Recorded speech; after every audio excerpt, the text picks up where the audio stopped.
السلام علیکم ورحمۃ اللہ وبرکاتہ۔ بسم اللہ الرحمن الرحیم۔ قربانی کرنے والا بال یا ناخن کاٹے یا نہیں؟ جو شخص قربانی کا ارادہ رکھتا ہو تو وہ چاند دیکھنے کے بعد نہ اپنے بال کٹوائے نہ ناخن کاٹے۔ اللہ کے رسول صلی اللہ علیہ وسلم نے حدیث میں ارشاد فرمایا، اذا رأيتم هلال ذي الحجة وأراد أحدكم أن يضحي فليمسك عن شعره وأظفاره۔ صحیح مسلم۔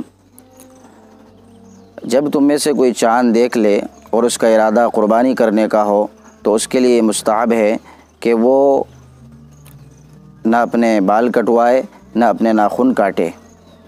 لہٰذا یہ مستحب عمل ہے کہ جو شخص قربانی کرے، اس پر قربانی واجب ہو اور وہ قربانی کر رہا ہو تو اس کے لیے مستحب ہے یکم ذی الحجہ سے لے کر قربانی کرنے تک وہ نہ اپنے ناخن کٹوائے نہ اپنے بال کٹوائے، لیکن یہ مستحب ہے۔